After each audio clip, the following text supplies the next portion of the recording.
Tu te rappelles quand on disait que les complotistes exagéraient, qu'on n'allait jamais interdire le liquide, ni centraliser toutes nos données, ni surveiller les dépenses du quotidien?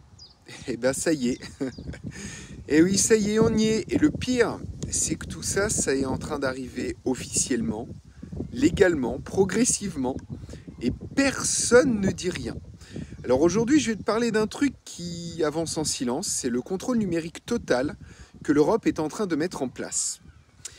On va parler de l'identité numérique européenne, de l'euro numérique, de la fin programmée de l'argent liquide et de la surveillance bancaire généralisée. Je sais que comme d'hab, je vais me faire traiter de complotiste, alors tout ce que je vais te dire est vérifiable, documenté, et les liens, comme toujours, sont en description si tu veux creuser. Et crois-moi, ça fait froid dans le dos. L'Union européenne est en train de lancer un portefeuille européen d'identité numérique, et c'est pas moi qui le dis, c'est l'article d'Archimag publié en février 2024. L'idée, c'est que tu puisses avoir toutes tes infos officielles dans une seule appli, ta carte d'identité, ton permis, tes infos de sécu, tes comptes bancaires, et qu'avec ça, tu puisses te connecter à des services publics, signer des contrats, acheter des trucs en ligne. Alors officiellement, ça te simplifie la vie, mais réfléchis 2 secondes. Toutes ces infos centralisées au même endroit, dans une seule appli, gérée par une seule autorité. Tu le sens venir le problème ? Dans l'article de Siècle Digital, on nous explique que l'intelligence artificielle va rendre l'euro numérique plus sûr. Mais plus sûr pour qui ? Et rappelez-vous, allez voir ma vidéo sur l'intelligence artificielle sortie récemment. Plus sûr parce que c'est plus centralisé. Plus c'est une cible.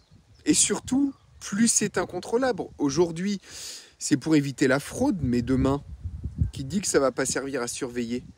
Pendant qu'on te parle d'identité numérique, la Banque Centrale Européenne prépare l'autre volet du projet, l'euro numérique. Ça aussi, c'est pas une rumeur, hein. C'est sur le site officiel de la BCE, noir sur blanc. Ce sera la version numérique de l'euro disponible dans ton portefeuille virtuel. Tu ne détiens plus l'argent physiquement, il est dans une appli, gérée par une banque centrale et entièrement traçable.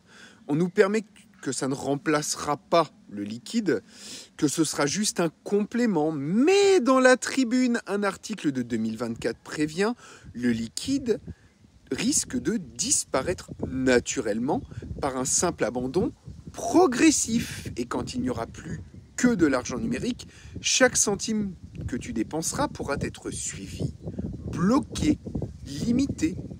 Imagine, tu as un portefeuille numérique, une identité numérique, tous tes achats, tes revenus, tes aides, tes documents, tout est connecté. Et on nous promet de la confidentialité, mais dans les faits, même la CNIL alerte. Le risque de dérive existe. Et une fois que les outils sont là, tout dépend de qui les contrôle. On n'a pas besoin d'un complot mondial pour s'inquiéter. Il suffit d'un gouvernement autoritaire, une crise, un prétexte, la guerre par exemple, et d'un seul coup, on peut t'empêcher de payer, te bloquer l'accès à un service ou savoir si tu as acheté une tente, une boîte de conserve ou un livre sensible. Tu veux savoir ce qui me fait le plus flipper ? C'est pas la technologie, c'est le silence. La majorité des gens n'ont même pas entendu parler. Entendu parler. Le sujet est quasiment absent dans les médias et les institutions européennes n'en parlent que de manière technique, dans des documents que personne ne lit. Sauf moi. Mais c'est maintenant que ça se décide, pas dans 10 ans, pas quand on n'aura plus le choix. L'identité numérique et l'euro numérique, c'est pas juste une évolution technologique, c'est un changement de civilisation. Un monde où tu n'as plus de cash, plus de vie privée et où tout ton accès passe par un identifiant numérique centralisé. Et ce qu'on veut, est-ce qu'on accepte ça ? Est-ce qu'on commence enfin à en parler ? Ça serait pas mal, je pense. Et si tu as appris quelque chose, si tu penses que ce sujet mérite un peu plus de lumière, alors aide-moi à faire tourner cette vidéo. Like, partage, commente et dis-moi ce que t'en penses. Peut-être que tu n'es pas d'accord, dis-le moi. Et surtout, abonne-toi, parce que ce n'est que le début. Et avant de te laisser, juste un petit mot perso. J'ai pas de cagnotte, pas de partenariat, pas de sponsor. Et le seul moyen de soutenir ma chaîne, bah, c'est moi-même. Si tu as envie concrètement de m'aider, je t'invite à venir passer quelques jours dans mon camping. Vous voyez, on a des logements plutôt sympas. Et c'est en Normandie. Le camping porte le nom de la chaîne. Tu vas pas me dire que je ne l'ai pas trouvé. C'est pas juste un lieu pour dormir, c'est aussi un endroit pour se poser, souffler un peu. Loin du tumulte, loin des écrans, et pour tenter dessus, loin du système. C'est un endroit où on va pouvoir refaire le monde calmement, simplement, et si jamais le cœur t'en dit, être au calme tout simplement. Je te conseille de venir hors été, c'est quand même plus tranquille, et on pourra peut-être prendre ensemble le temps d'échanger un petit peu. Alors bien sûr, je suis souvent occupé, donc il faut prévoir ça à l'avance.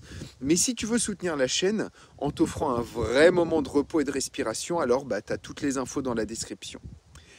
Merci beaucoup d'avoir suivi cette vidéo. Portez-vous bien et à très bientôt. Et bien comme toujours, à la croisée des chemins. Salut tout le monde.